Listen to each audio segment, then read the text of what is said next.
Single note, if you haven't stopped the video and read the disclaimer, and you're the kind of person who likes to post comments or downvote videos, go back, pause the video, and read that disclaimer nice and heavy. It's there for a reason. For the rest of us, well, today's video is going to be kind of a nostalgia trip. And it's one that I'm making because there are other installments in this franchise. The game has gone on, it has reiterated itself, it has evolved. Different things exist now. I've even played some versions of that game. But the deal is that this is the epitome of a lot of the fun we had back in the 80s centered around this franchise. I wasn't there for this specific game in the 80s, but I remember this one from the 90s for sure.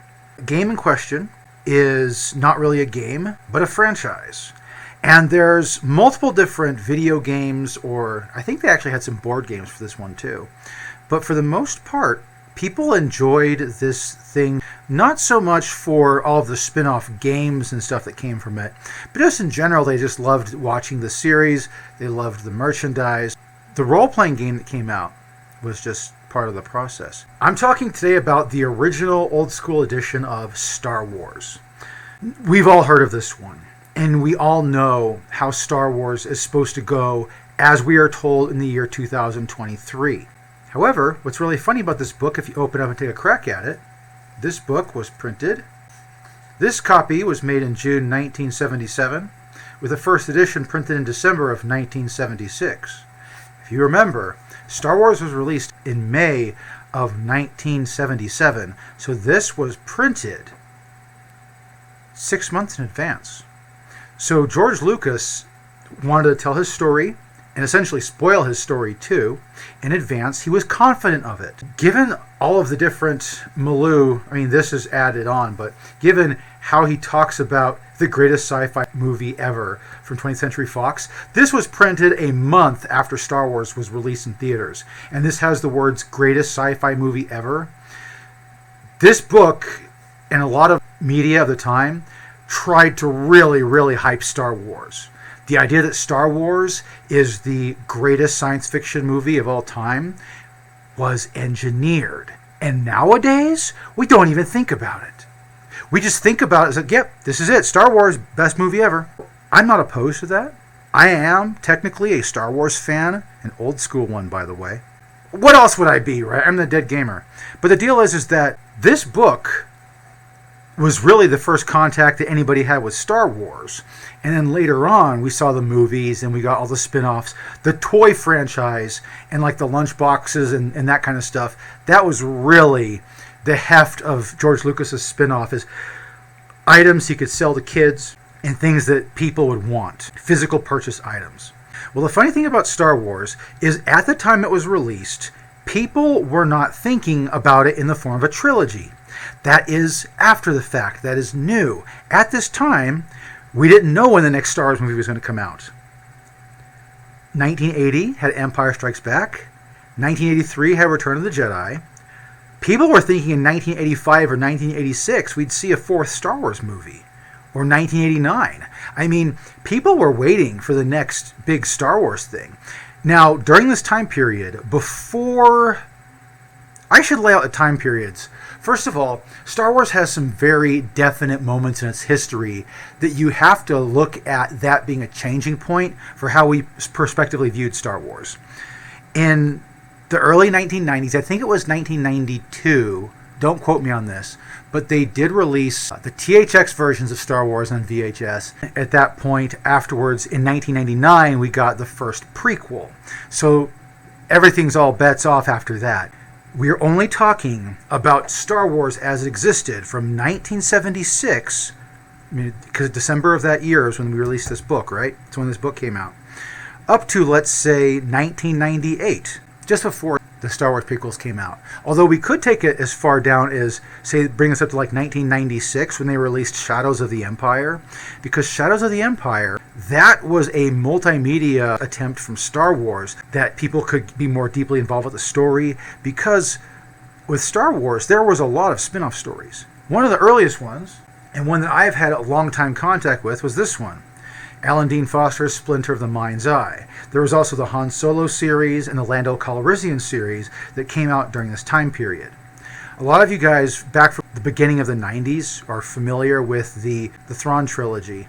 That actually came later, and it did not exist in the 1980s whatsoever. The 1980s had a whole different approach to the expanded universe of Star Wars. It was very limited-minded. They weren't trying to expand the world very much. So they had very limited understanding of how they wanted to play with the universe. So they were kind of playing it lower key, you might say, during the 80s. One thing that happened in the 80s, it was during the 1980s they released Star Wars the role-playing game. This not being the 1987 version. Yes, it was 10 years after the film came out where they released the role-playing game. Plenty of time for the actual fandom to build up steam and really want Star Wars as a product. The 1987 version was very much Star Wars the role-playing game. It covered the first 3 movies and had a little bit of hints here and there to other things they added in that may have been hinted at. But for the most part, nah, it's pretty much the movies. Some things came from design sketches that have been made but not approved and not finalized.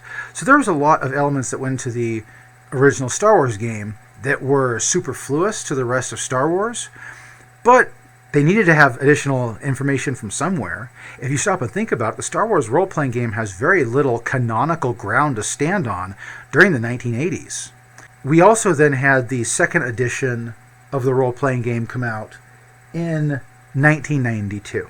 The Star Wars second edition of the role-playing game that came out in 1992 did have a lot of calling out to the expanded universe. At this point, the expanded universe was very seriously a thing. And when they released the second edition of the role-playing game, the first book or 2 of the Thrawn trilogy, that was the newest thing in Star Wars.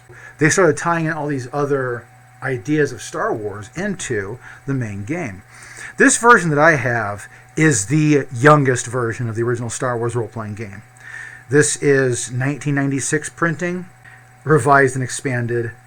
The second edition was technically the revised version. This is revised and expanded. It's kind of designed like takes half of its influence from the movies and takes half of its influence from like the 1980s. And so that shows up here in this book.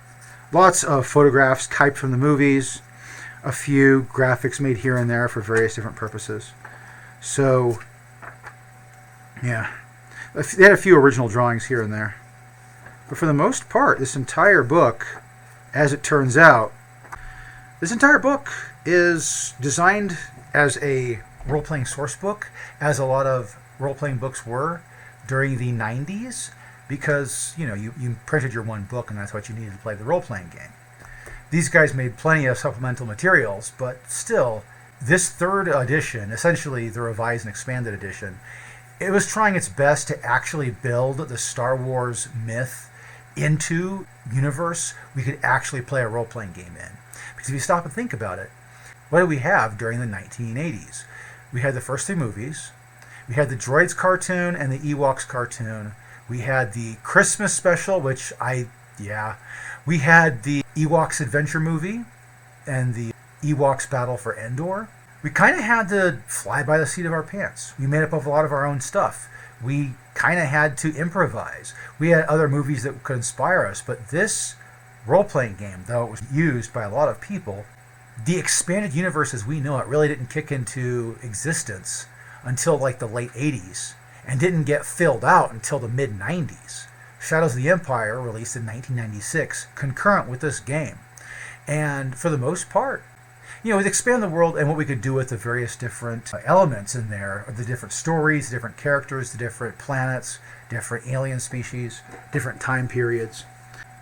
Viewing it from back in the 80s, I will confess, viewing Star Wars from the 1980s perspective is myopic and it has limited scope. But that's what I remember the most. This is the softcover version of the older. They had a hardcover version, but this is the softcover version of that old Imperial source book. The fun thing about this one, it had, where's that size comparison chart? Yeah, this is a good one. Imperial Capital Ship Recognition Guide. And then we have the, all this is shown to scale. Then we have the Imperial Star Destroyer that keeps going over several pages. I liked that. That was really good. I liked it. So, plenty of pages worth of Imperial Super Star Destroyer there. These kind of splat books, they produce them now. They produced them back then. During the mid-90s, they did produce different spin-off stories like Dark Empire, or this one, Tales of the Jedi. This is where we get Exar Kun from, and Ulic Qel-Droma and his various business. It was created, we do have it, so yeah. Star Wars Tales of the Jedi Companion. I believe this came out in, this is 1996 too. So this was an example of where the expanded universe was teething its way into. There wasn't a lot of control, you might say. So the expanded universe was a lot more wild and open and strange. So one thing that West End had going for it is they had cooperation with Grenadier Models, and during the 1980s and into the 90s, they created miniatures. This is one of those very few things that I own that's actually a collectibles item. It's in its sealed wrap. It's kind of damaged, but it's in its sealed wrap still. This is the Stormtrooper set. You can look on the back and see which Stormtroopers are in there. You're going to see each of these guys in person in a little bit. This box was released in 1989, so this is a first edition box for West End Games. I like it. And this is the kind of stuff we got. There's foam in there. I'm not going to open it and show you. This is not getting unboxed. There's foam in there. There's the Stormtroopers we see. I already have these Stormtroopers from different lots I've bought, but still, this is what we got our miniatures in. They came like this, or there was two generations of the blisters. I remember one that had these, and one that had more of a blue-like. It was blue background. It had the Star Wars logo on there. I was really looking for those way back in when I was a kid and I was first looking to get into miniatures. I was prevented from getting into miniatures, but I saw that they had the blue-backed ones available here and there, and I really wanted some, but couldn't get any.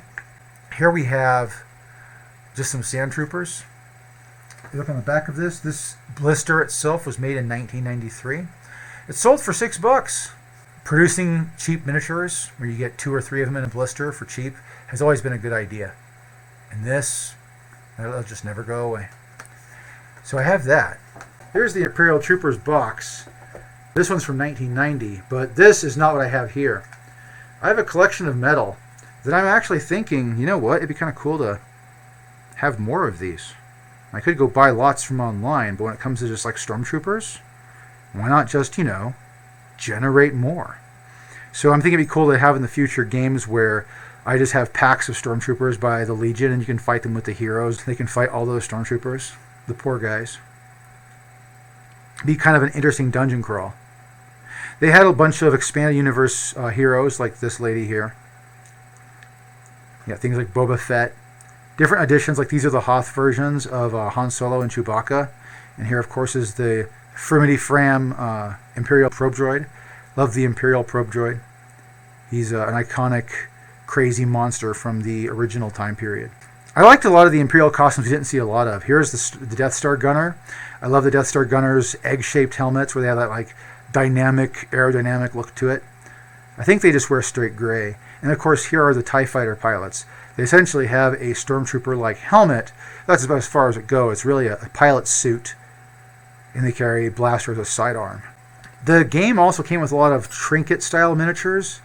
Oh, if you heard that, hear that? Listen closely. Yeah, some of these are tin-based pewter instead of being full-on lead-style pewter or white metal.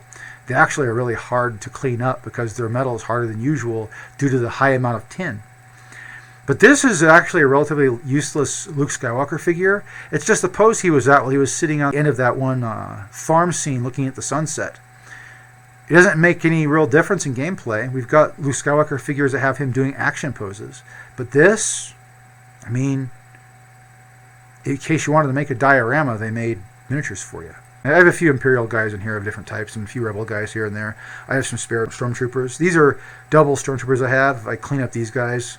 I don't need these guys immediately. I might paint those up. Star Wars has been with us for a long time, and it has changed so much. Think about it. These were Star Wars miniatures. These were Star Wars miniatures back in the 1980s and 1990s. Then after the new set of movies came out, we had those pre-painted plastics from Wizards of the Coast. Then we have the resin miniatures and plastic resin miniatures that are coming out from Fantasy Flight Games. There are 3 different generations of Star Wars miniatures. And these are the oldest and the smallest. They're not even the same scale. These are 25 exactly. And then you have the Wizards of the Coast Star Wars miniatures. They were larger slightly, and they were made of really crap plastic. But why am I just telling you this? Just to compare, this is your standard old school Stormtrooper, and this is the new Wizards of the Coast stuff. This was one I modified for a role-playing character. And this shows you the difference right there. And if that isn't any stranger, I can't show you the actual miniatures they make in Star Wars Legion right now, but they're pretty much akin to this size. So there you have a comparison of sizes over the ages. If you wanted to use big vehicles, I'd go for this scale. The smaller your infantry scale, the more big vehicles you can have on the table. One thing that you can also do with Star Wars that most other games don't have nowadays, back in the day, we would have reference books with a lot of our games, because our games weren't just a fantasy that was bound in within itself. We could take other books we owned and drag them for reference material into our role-playing games. This one is the youngest of the ones I have. This is a guide to the Star Wars vehicles. They have a newer, updated version, and they have made an updated version every time they release a serious series. But this is the original one that covers the expanded universe. I believe this is printed in 1996. So this is concurrent with the other books I own. Now, earlier than that, they did produce these. These are the Starlog magazine technical journals. There's a silvery one that combines all of them together. I just got the Imperial and Rebel one when they came out because I was a stupid kid, and I was like, oh, they're coming out, and they're off the shelf already? I'll buy what I can get, and so I can only get Volume 2 and Volume 3, which actually makes a nice pairing. This is the Imperial Codex. This is the Rebel Codex. We can cross-compare this information with what we had inside of the role-playing game. So it was actually kind of fun to have these books and the role-playing books and everything in one nice little coddling together of stuff we could do with the Star Wars universe. And that is me covering Star Wars, mostly the Western role-playing game, although just really mentioning that it exists and in what timeline.